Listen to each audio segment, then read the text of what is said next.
नमस्कार मित्रों, धर्मार्थ सेवा में आप सभी का स्वागत है। कृपया वीडियो में आगे बढ़ने से पहले चैनल को सब्सक्राइब करें व बेल आइकॉन को जरूर दबाएं। शिवलिंग का वास्तविक अर्थ क्या है? शिवलिंग क्या प्रदर्शित करता है व किसका प्रतीक है? इन सभी तथ्यों को आज हम आपके समक्ष रखेंगे। लोगों ने जो भ्रांति समाज में शिवलिंग के प्रति फैला रखी है, उसे दूर करना अति आवश्यक है। कुछ लोगों ने शिवलिंग का इतना गलत अर्थ बता रखा है कि हम उसकी व्याख्या करना भी पाप समझते हैं और महादेव का अपमान समझते हैं। इस प्रस्तुति द्वारा आप शिवलिंग का संपूर्ण अर्थ जानेंगे। कृपया वीडियो को शेयर करें ताकि लोगों के मन से यह भ्रांति दूर हो सके और चैनल को सब्सक्राइब अवश्य करें। शिवलिंग एक संस्कृत शब्द है। यहाँ लिंग का अर्थ है प्रतीक, यानी शिवलिंग का अर्थ है शिव का प्रतीक। शिवलिंग को हम शिव का स्वरूप मान उनकी पूजा करते हैं। संस्कृत भाषा में जिस प्रकार पुल्लिंग का अर्थ पुरुष का प्रतीक और स्त्रीलिंग का अर्थ स्त्री का प्रतीक होता है, उसी प्रकार शिवलिंग का अर्थ शिव का प्रतीक है। पुराणों में वर्णित एक कथा के अनुसार ऋषियों ने सूत जी से प्रश्न किया कि सभी देवताओं की पूजा मूर्ति स्वरूप में होती है, लिंग में नहीं, परंतु भगवान शिव की पूजा लिंग और मूर्ति स्वरूप दोनों में क्यों की जाती है? फिर सूत जी ने बड़े विनम्र भाव से कहा, आपका यह प्रश्न बहुत अद्भुत और पवित्र है। एकमात्र भगवान शिव ही ब्रह्मरूप होने के कारण निराकार कहलाते हैं। रूपवान होने के कारण उन्हें साकार भी कहा जाता है और इसलिए वे साकार और निराकार दोनों हैं। शिवलिंग शिव जी के निराकार स्वरूप का प्रतीक है। इसी तरह भगवान शिव का मूर्ति स्वरूप ही उनके साकार स्वरूप का प्रतीक है। साकार और निराकार रूप होने से ही वे ब्रह्म शब्द से कहे जाने वाले परमात्मा है। यही कारण है कि सब लोग लिंग को निराकार और मूर्ति को साकार दोनों ही रूपों में पूजते हैं।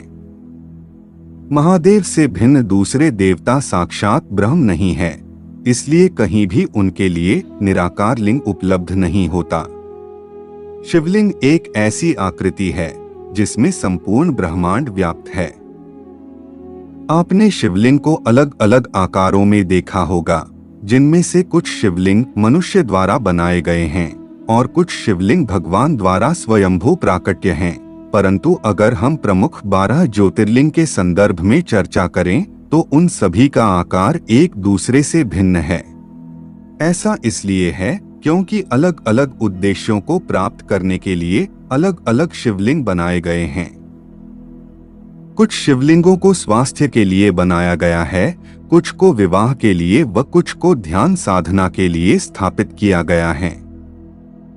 इन सभी निराकार रूपी भगवान शिव के प्रतीक इन लिंगों में एक समानता अवश्य है कि इनकी बनावट अंडे के आकार की है, जो वस्तुतः ब्रह्मांड की आकृति भी है। शिवलिंग स्त्री या पुरुष का प्रतीक न होकर संपूर्ण ब्रह्मांड के शून्य निराकार का प्रतीक है। इन्हें किसी एक शैली में बांधकर नहीं रखा जा सकता, क्योंकि यह स्वयं एक श्रेणी है, एक प्रतीक है। अगर आप वैज्ञानिकों द्वारा लिए गए अंतरिक्ष के चित्र को देखते हैं तो आप पाएंगे कि पुराणों के अनुसार संपूर्ण आकाश स्वयं एक लिंग है और शिवलिंग समस्त ब्रह्मांड की एक धुरी है। शिवलिंग अनंत है। शिवलिंग का ना तो आरंभ है और ना ही अंत। ब्रह्मांड में दो ही वस्तुएं हैं, ऊर्जा और पदार्थ। हमारा शरीर पदार्थ से निर्मित है और आत्मा ऊर्जा है। इसी प्रकार प्रकृति, पदार्थ और शिव भक्ति ऊर्जा का प्रतीक बनकर शिवलिंग कहलाता है। ब्रह्मांड की समस्त ऊर्जा शिवलिंग में समाहित है। वास्तव में शिवलिंग हमारे ब्रह्मांड की ही आकृति है। शिवलिंग के साथ कर्मकांड इसलिए किए जाते हैं ताकि शिवलिंग में अधिक से अधिक ऊर्जा को समाहित किया जा सके, और जब हम शिवलिंग के पास बैठे तो हमें उस ऊर्जा का लाभ भी अधिक से अधिक मिले और हमारी आध्यात्मिक उन्नति भी हो सके। जो शिव नागराज वासुकी का हार पहने हुए हैं, 3 नेत्रों वाले हैं तथा भस्म को सारे शरीर पर लगाए हुए हैं, इस प्रकार महान ऐश्वर्य से संपन्न वे शिव नित्य अविनाशी तथा स्वयंभू हैं। दिशाएं जिनके लिए वस्त्रों का कार्य करती हैं, अर्थात वस्त्र आदि उपाधि से भी जो रहित हैं, ऐसे निर्वच्छिन्न उस निराकार स्वरूप शिव को हम नमस्कार करते हैं। हमारा उद्देश्य केवल आपके ज्ञान में वृद्धि करना व धर्म के प्रति आपकी जिज्ञासा को बढ़ाना है।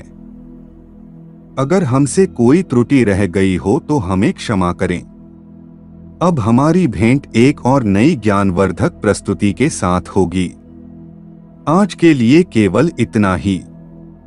जाने से पूर्व वीडियो को लाइक करें व चैनल को सब्सक्राइब अवश्य करें। तब तक के लिए जय जय श्री राम।